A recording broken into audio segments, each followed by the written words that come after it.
Good evening, welcome to this induction session.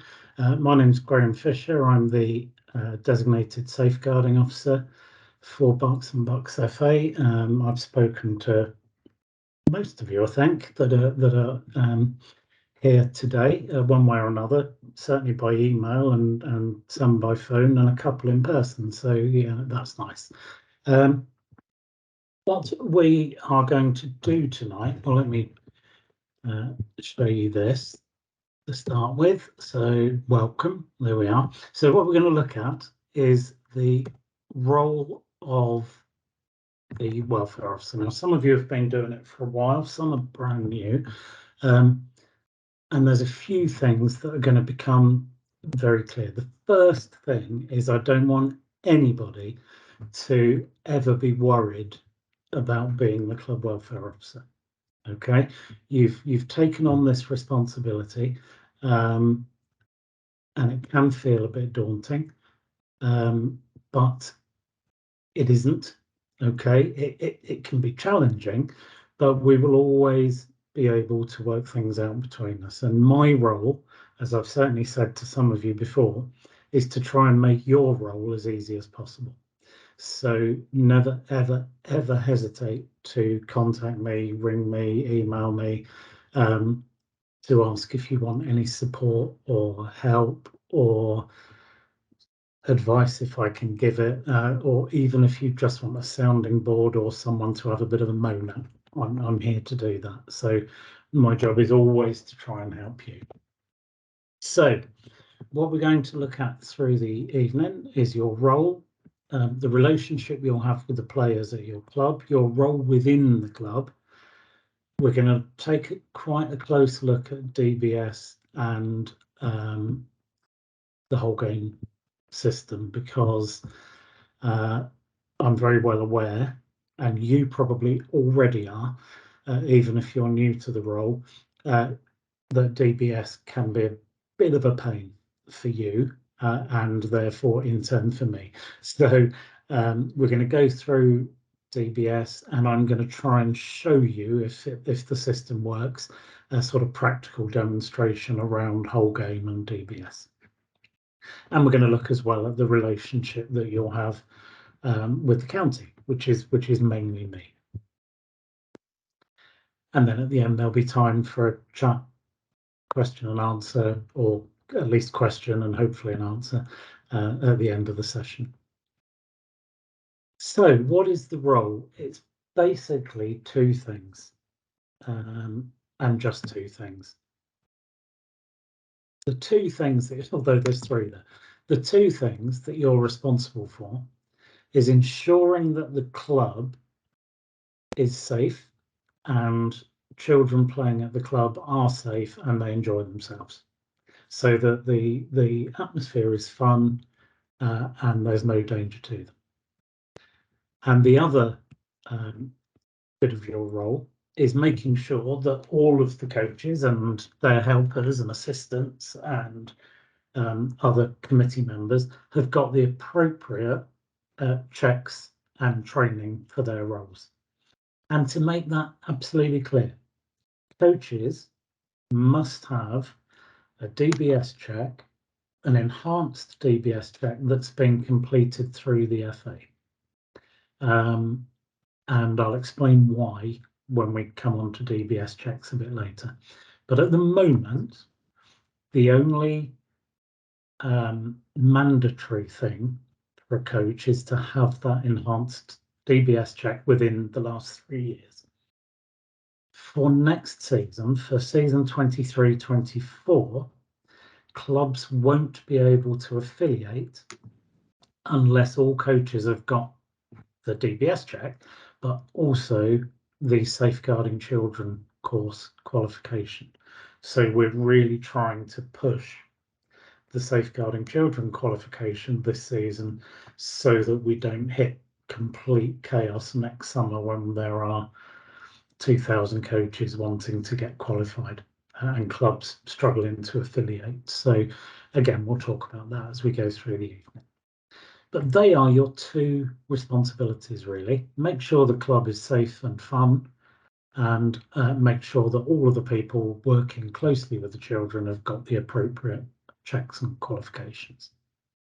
And obviously, at the club, you will be the primary point of contact for any concerns around any children or adults at risk. So just to give you a slight example, today was the first day following the first weekend of football for nearly everybody in youth football. I've had 3 allegations of racism reported to me this morning. I've had 2 allegations of, shall we say, over-enthusiastic coaches at a young level, and I've had 1 serious referral about a coach.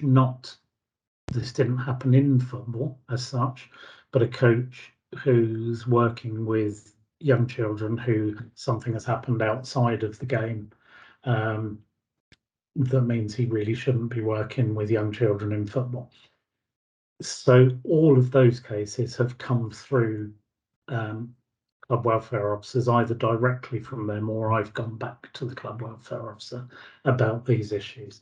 So that's, that's quite a lot going on, but bear in mind we've got 295 clubs, I think it is, with youth teams, and I've had 7 or 8 things referred to me today. So it's not like you're going to be inundated, 10 emails every Monday morning saying this awful thing's happened. But there are incidents that will come to you. So that's your role, and it sounds really simple. There's a bit more to it. So just to look at the things that I've said in turn, the relationship with your players. Obviously, as the welfare officer at the club, you're in this position of trust, and all of the young players should have confidence that you are someone that they can approach if they wish to discuss anything, if they wish to tell someone about anything, to raise their concerns. So in order to achieve that, you've obviously got to be visible and make yourself known. Now, making yourself known is really difficult, because even if you've attended all of the pre-season meetings, you've sent out an email to everybody in the club introducing yourself, you might have your photo on the website, whatever you've done, however you're trying to get your message out there, I guarantee you that if we do a club visit to your club on a match day or at training, and we talk to the parents and ask them who the club welfare officer is, they will say, I don't know. That's just a fact, but you need to try and put yourself out there so that people know if there are any concerns, you're the person to come to. The crucial thing is that the coaches know that you're the person to come to, and that the players know you're the person to come to. Now, the coaches will get to know you because most of you will be hassling them about DBS and qualifications and the like, so they'll soon get to know that you're someone that they have to jump when you shout. So they should know who you are, but make yourself visible and make everyone aware of who you are and what your role is. There's a big push around at the moment in football around the voice of the child, and this has come about because it suddenly occurred to people in football, and things do occur to people in football. It's usually about 30 years after it occurs to everyone else, but it occurred to people in football that we were always deciding what children wanted and then giving it to them, and that nobody ever listened to the children to ask them what they want.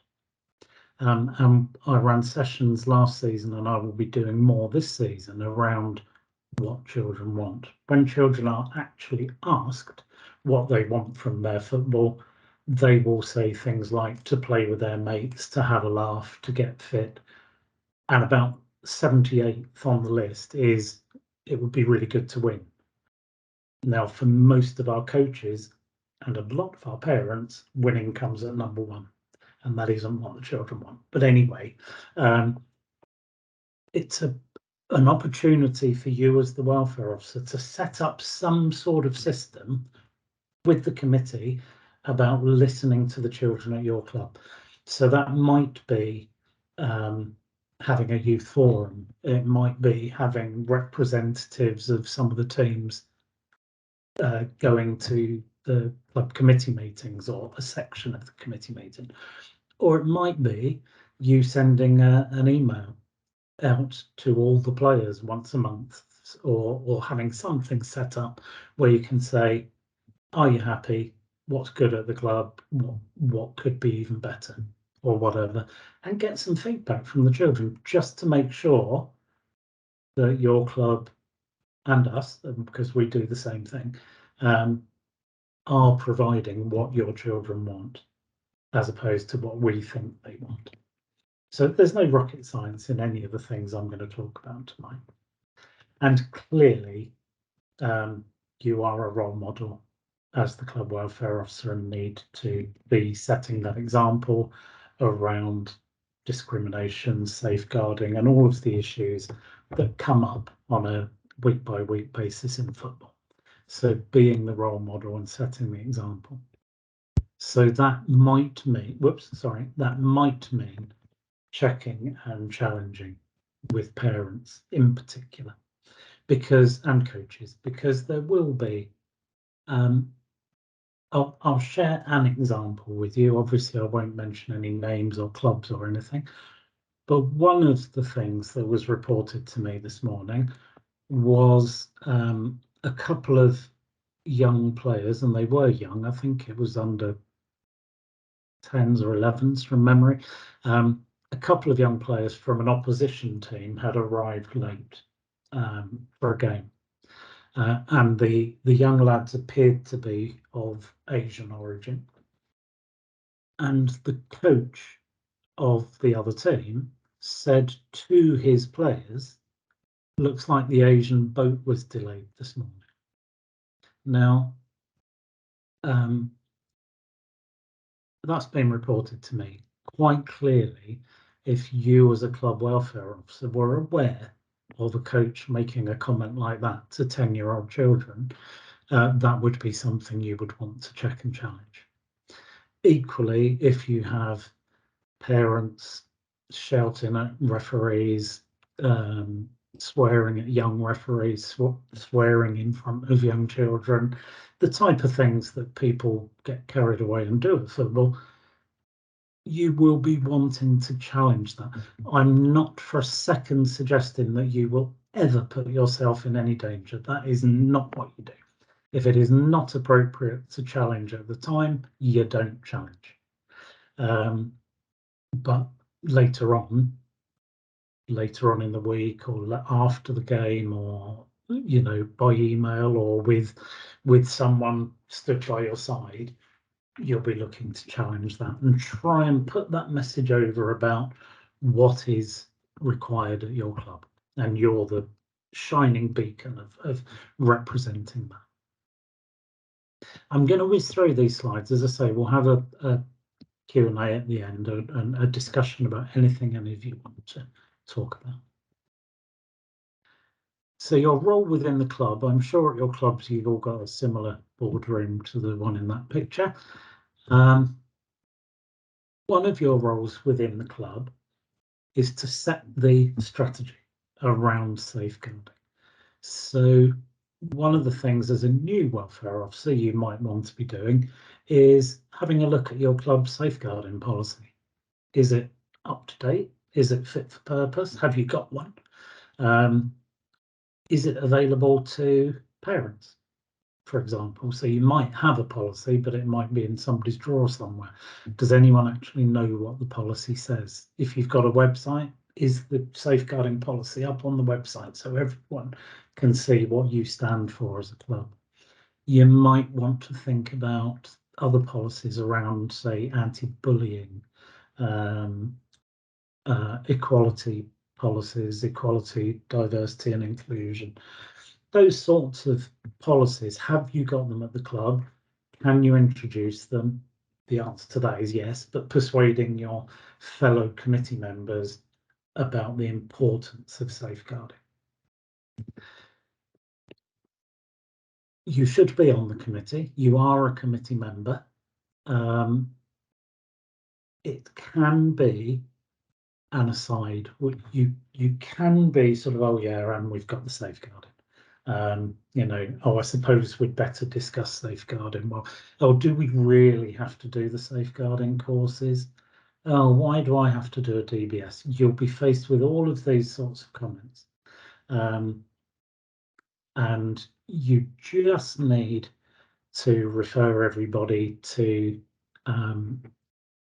what happened in 2017 when the former footballer Andy Woodward went on to the Victoria Derbyshire programme and very bravely talked about what happened to him as a youngster in football. You can point to the 800 referrals of abuse in football, nearly all of which were in grassroots football historically, and are almost certainly still going on. There's a lot of things in place, for example, what we're doing tonight, to lessen the chances, but it is a fact that if you put lots and lots of children together and ask for adult volunteers to come and work with those children, some of the people who step forward will not be the right people. And that might not be talking about serious sexual abuse. It might just be an attitude, an aggressive nature, things that they just should not be involved in youth football. Your club must set out their stall to say we will not accept poor behaviour by our coaches and volunteers. So you need to be on that committee and you need to be shouting about safeguarding as much as is appropriate. Again, setting the example and checking and challenging other committee members. Because I've spoken to senior people in local football who say, I don't see why I should have a DBS check. Why do I have to do a safeguarding course? They simply don't get it. And you may have people on your committee who feel similarly. You need to be just standing up and saying, we're talking about protecting children. A DBS check, as I'll show you in a bit, should take the person who's being checked, should take them all told about 20 minutes probably of their life. The Safeguarding Children course takes about 2 hours. So what we're asking people is every 3 years, could they spend 2 hours and 20 minutes to help protect children? If anyone says no to that, I seriously question whether they should be involved in youth football. 2 hours and 20 minutes every 3 years. That's all we're asking. So, send that message. And the final thing there, support club complaints. This will fall to you. So if someone complains to the club, when I say if, when someone complains to the club that their child is being treated unfairly, isn't getting the appropriate amount of game time, is a substitute more often than other players are, is being obviously bullying is a serious thing, but sometimes parents will say the child is being bullied when it's not quite a bullying from the coach. It might be the coach has said, you're on the bench this week because I don't think you tried very hard at training, and that becomes a bullying issue to the parent. And those sorts of complaints will come in, and they will almost certainly come to you to look at and deal with the complainant and the coaches. One thing I would say about the complaints, because there are a number of them come in, and you'll quite often be told that, I don't know, you'll quite often be told, I'm quite often told that a child who's had slightly less playing time than other children is suffering severe mental health issues because of it. And the coach should be stopped from working in youth football. And quite clearly, that isn't going to happen for something like that. And if a 14-year-old is suffering serious mental health issues because they only got 45% playing time and not 50%, then I think there are other issues that need to be looked at. So, you know, sometimes there is quite a bit of diplomacy needed in those cases. Having said that, I always try to think that whatever I think about the complaint is that every parent is really only trying to get the best for their child. And they might not go about it in a way that you agree with, or certainly that I agree with, but we must remember they're only looking out for their children like we all do or would. So I always try to bear that in mind. But complaints obviously can be a difficult area. DBS checks, that is an enhanced DBS certificate on that slide. You should never see those. And there's just a couple more slides and then I'm going to go into DBS in some detail. So what we do with DBS, every individual coaching under 18s must have a DBS. Anyone who has regular contact with under 18s must have the DBS. So that if there's a parent helper, if they help most weeks, then they must have a DBS. If there's a parent who referees the under sevens every week, isn't a qualified ref, but he or she step up and referee the games, they must have a DBS.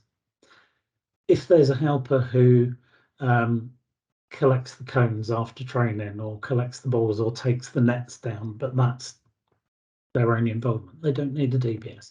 It's sort of common sense. If they have regular contact, they need to be checked. Your responsibility will be to ensure that the people at your club are compliant with their DBS. So I'll show you where you get that information, and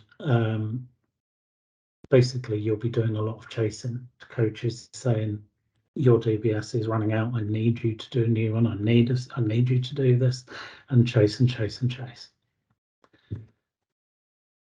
The problem being that if a coach is non-compliant, there is a bit of a process that you will find out as we go along, but the end result is that that team can be suspended. I've suspended 4 or 5 teams in the 18 months that I've been in post, where there just is not, where the person running the team just won't do the DBS. And as I say, you're talking about less than 5 minutes to get the process started, and they haven't even done that after several emails, phone calls, and messages. And in the end, you just say, right, okay, the only assumption I can make is that that person is avoiding doing a DBS. And if they're avoiding it, there must be a reason, and therefore that team is suspended. We cannot let anyone have any contact with that person.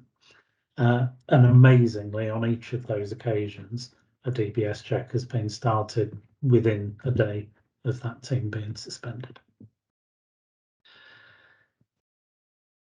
So your role with us, your relationship with us and with me in particular, we will have regular dialogue. So I'm very happy for you to contact me all the time, no issue at all.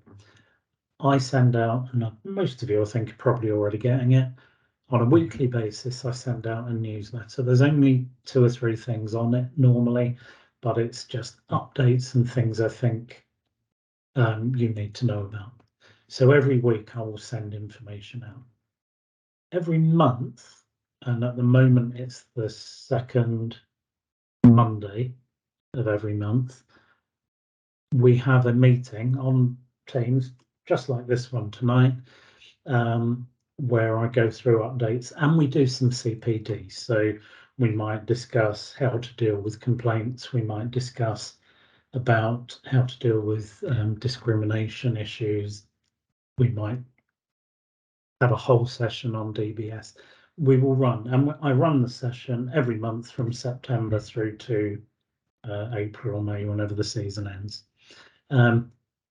We have a number of people come to those meetings. I fully realise that nobody is going to be able to come to them all, because they're at 7 o'clock in the evening.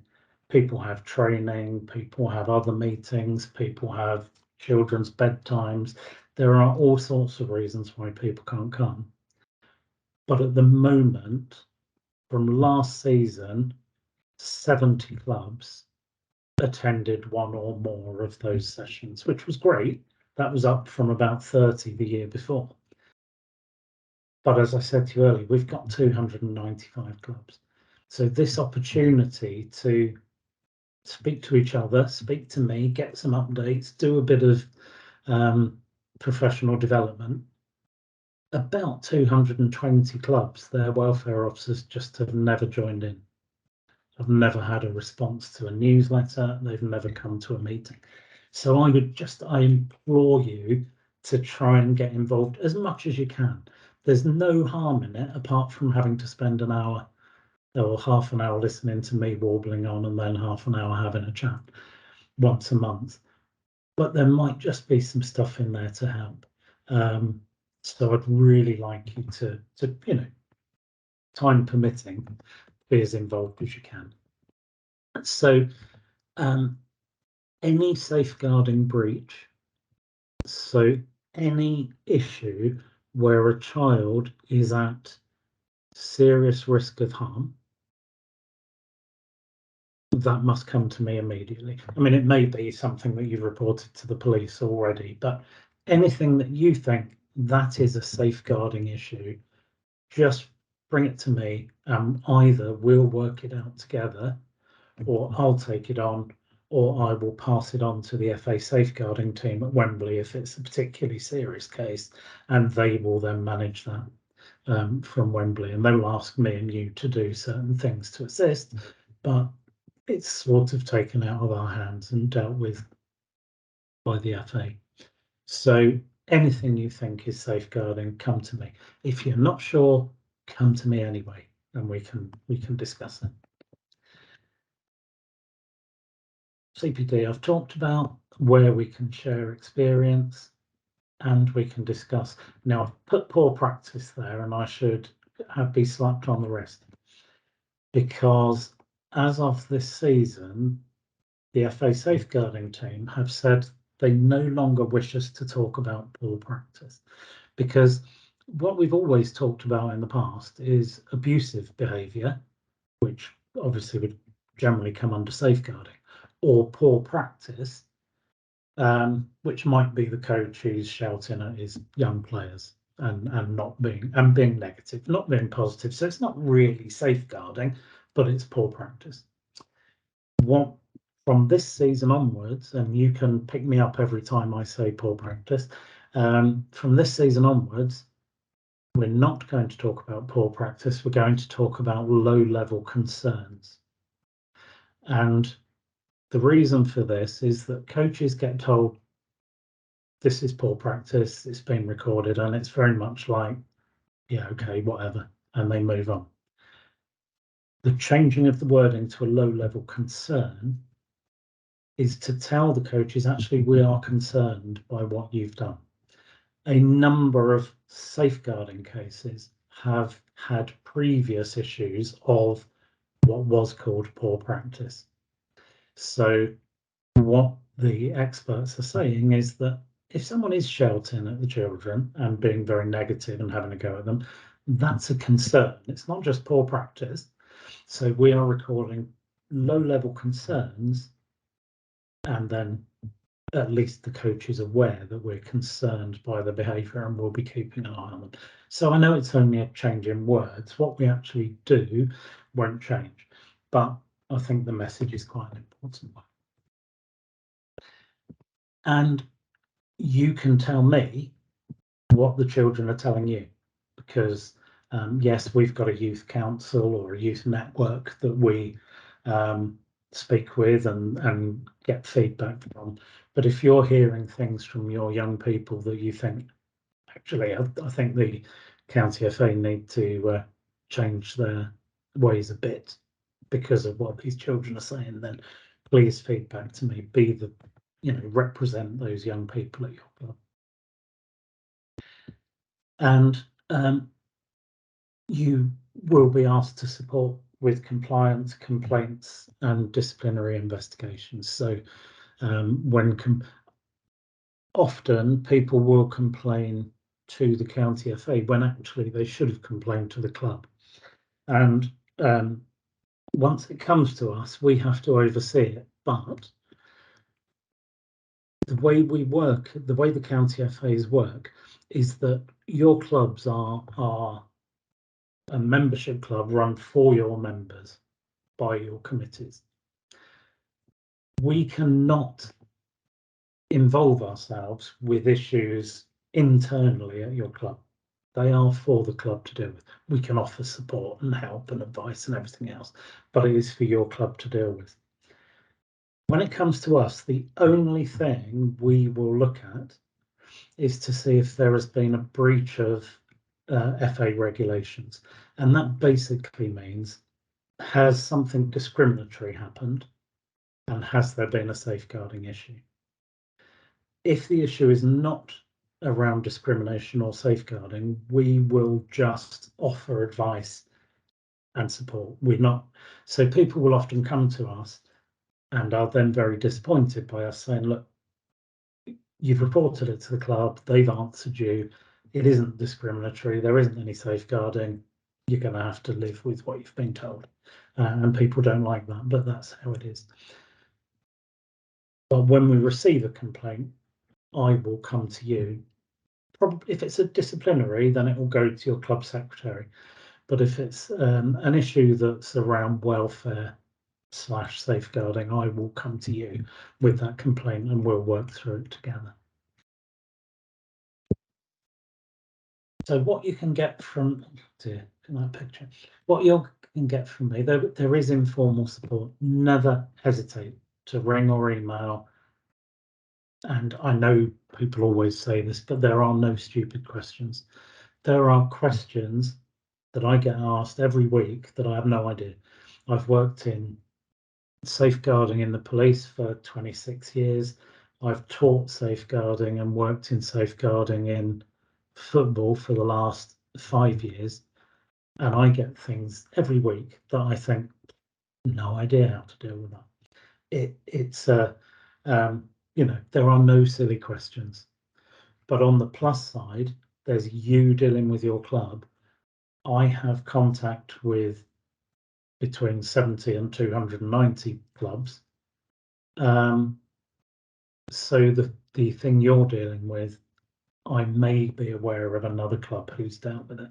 So I can always offer or at least pass details on or offer support and advice around how to deal with something.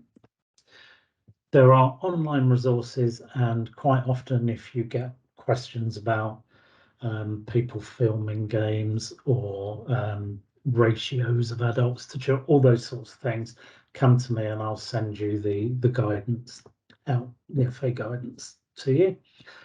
I will always try and be prompt. Certainly if there's a safeguarding issue, I'll be back to you within minutes, preferably. For anything else, I do like to be back to you within 24 hours. So I will be prompt to support you. If I'm not, then you need to read the Riot Act to me, because that's what I should be doing.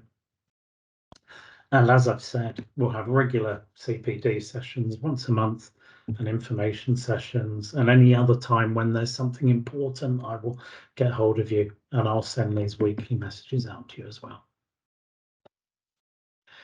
DBS. So this is the last thing I'm going to talk about and then show you how to do it. I appreciate that's quite small, that writing, but I'll just run through the basic process of a DBS. if you are the welfare officer or you're about to be added as the welfare officer, you have access in whole game to a tab that says DBS applications. You go into that tab, and I'll show you this in a minute. You go into that tab and you click on a button that says add applicant or add official. You click on that, and that person is then added when you put their details in. That person has a DBS check process started. The person then has to go into the whole game system themselves. They have a tab called My DBS. They click on that, and sitting in there will be the application started by you with the word select next to it. They click on select. That generates an email to them with a link that takes them to a website called Online Disclosures, where they make their application and they enter their ID documents, what they're going to use to for their identification. When they do that, your system will change to say verification required.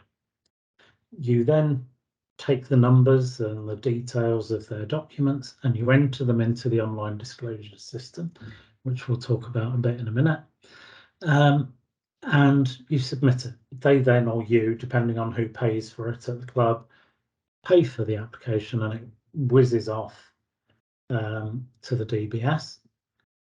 It goes off to the police and they check the for intelligence, they check for previous convictions, they check the barred lists for working with children and for working with adults, and they then send it back to the DBS, and they fill in the certificate, and that certificate gets posted to the applicant. At which point everyone thinks they have been cleared because they've received a certificate. The really important thing to say is that everybody gets sent their certificate. So if I had spent 10 years in prison for committing some sort of child abuse and I did a DBS check, I would be sent a DBS certificate. And on that certificate, it would say, Graham is barred from working with children. He's had a 10-year prison sentence for this, this, and this. But no one knows that apart from me because it's private and confidential. What then happens is the DBS will contact the FA and say, this check you did, we think you need to have a look at. There's an entry on there that you need to see. So they will contact the applicant and say, can you send your certificate in, please, because we need to have a look at it. Meanwhile, their DBS check won't be showing as cleared on whole game. It will be showing as pending. So when the certificate comes in, they then look at it, and if the entry on the certificate is a shoplifting from 30 years ago, they just send the certificate back and approve the DBS check in the whole game. So all you will ever know is that they've been cleared. They've got a DBS check that's been approved. You don't know they had a conviction. It's irrelevant. The FA safeguarding managers have decided they're fine to work with children. If it's this, something to do with children, or maybe a domestic type assaults, physical assaults generally, this will go to the safeguarding managers at Wembley, who will investigate. And that investigation will usually include contacting the applicant, interviewing them, maybe getting references, whatever they need to do. And after that investigation, they will decide whether that person is allowed to work with children in football or they're not. So all you or I, again, will ever know is yes or no. But those decisions will have been taken by people who are experts in that field. So the fact that someone receives a certificate simply means that the checks have been completed. It doesn't tell you what those checks said. The only time you know that person is clear is when on the whole game system it changes from in progress or pending, and it changes to approved or agreed or completed. Once that's happened, they're clear, they can coach children. Prior to that, they may have had the certificate, but that doesn't mean they're clear. So that's a really important thing to remember about DBS. So I'm going to try and show you how to do this. Now, can someone unmute and tell me if you can now see my whole game page?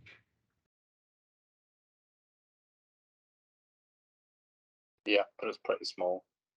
But you can see whole game with Club Treasurer at the top, and yeah? Yeah. Brilliant, thank you. So this is the home page of the whole game system that you should have. So I've got Club Treasurer, BBFA Demo Club on this tab. You would have Club Welfare Officer, whatever club you're with. One of the first things to say is that often when people log into the whole game, the first page they will come to looks like this. And this is just my account with all the details of me on here. So sometimes you will say to your coaches, go into the whole game service on your front page and you'll see a tab that says My DBS on it. And they will say, nope, there's no tab with My DBS on here. They need to go into the whole game system, which if you look in the top left-hand corner, just above my account, it says whole game system. So they need to click on that to take them to this page, and down the side here, one of these tabs here you'll see is My DBS.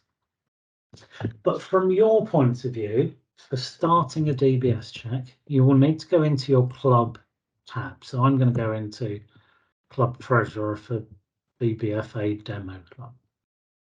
Now down the side here, I've got various tabs, and one of them is DBS Applications.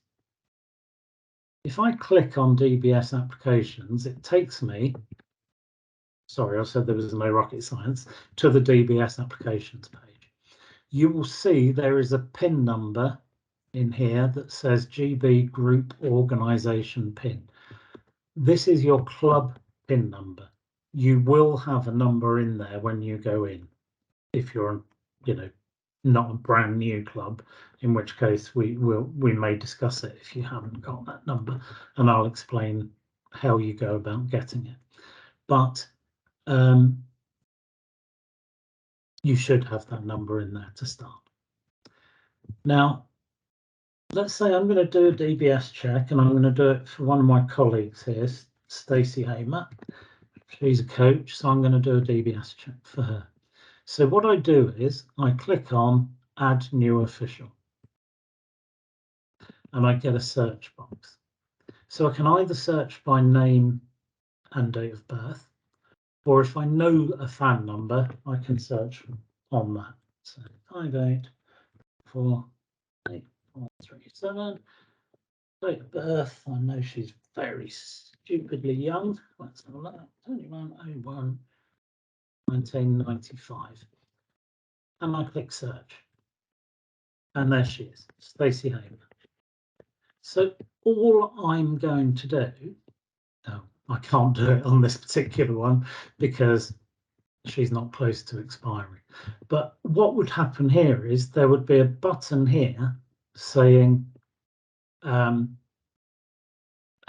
or select, and I click on it. Let's see if I can do it with Alistair. Type. It will only let you do this if they're within 6 months of their DBS running out, or they haven't got a DBS at all.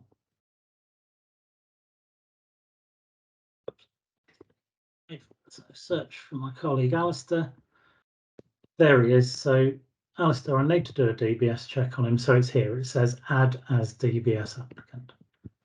So I click on that and he will appear down here saying not started.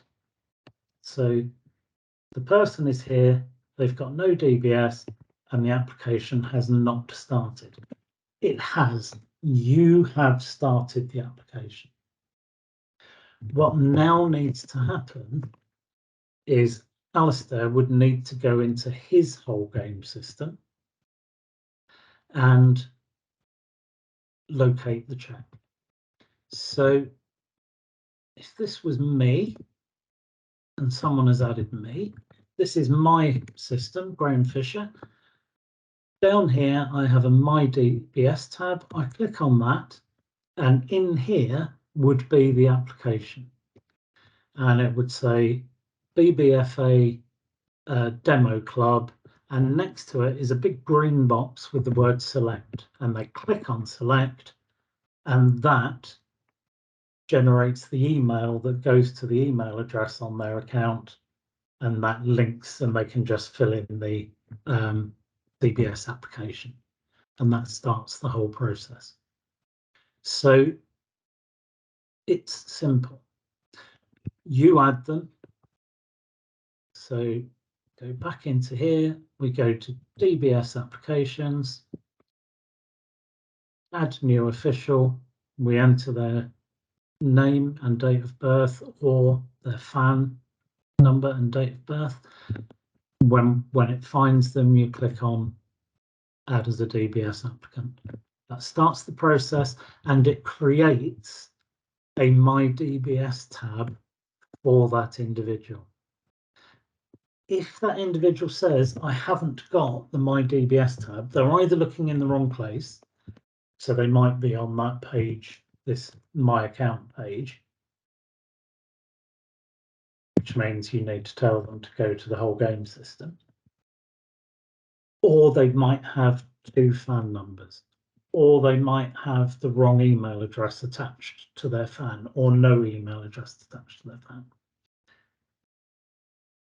If you are certain that they just haven't got it, then you need to come to me and I will find out why they haven't got that My DBS tab. Because as soon as they've got the tab, they can click on it and they will select the application. So that bit is pretty straightforward, really. Add them, tell them, they go in. If it's there, they click select. If it isn't there, then you need to come to me and I'll find out why it isn't there. So that bit, relatively straightforward. If the person hasn't got a fan number, so they won't be found when you search for them, there are two options. They can either go themselves to the fa.com whole game system, and down here it says don't have an account, sign up, and if they click on that and sign up, that will generate a fan number for them. That's the easiest way to do it. But if for some reason that can't be done, in your club area, you can go to club officials or team officials, and you can add an official. Now, if this person isn't known, then their details won't come up. So you can search for them, but you can't create a new contact, you see. So if I search for, I'll get that in a minute, sorry. If I search for Fred Flintstone, date of birth is the 1st of the 6th, 1904. I search for him, it will say no contacts found because he hasn't got a fan. Simple as that. That will then create the ability to go in to create new content. I can then fill in all their details on here, click OK, and that will generate a fan number for them as well. It won't come immediately, but within a few hours they will have a fan number. So the easiest way, if they have no fan, is to get them to log into whole game, no account held. Otherwise, you can create them on this, just add official on the side. And that's it really for DBS. The other thing I was going to show you, when I said you're going to be responsible for the qualifications and DBSs, the other tab to know down the side here is the safeguarding tab. If you click on the safeguarding tab, it takes you to the club portal for your club, and it will list your people and where they are with their qualifications. So the important ones, DBS and safeguarding children training, you want to see green. If they are showing a timer, like this one is for Alistair's Safeguarding for All, it will tell you when that expires. Now, Safeguarding for All is not really a relevant qualification, but if it is, it's saying, hang on a minute, that expires at the end of this month. I need to contact Al and tell him to get on and do it. And that will be the same for all of the qualifications, all of the people at your club who have to have qualifications, who work in a youth team, with a youth team. So this system will always tell you whether they're green, basically amber or red. Are they okay? Is it running out soon? Have they not got it at all? So that's the safeguarding tab in whole game will take you here.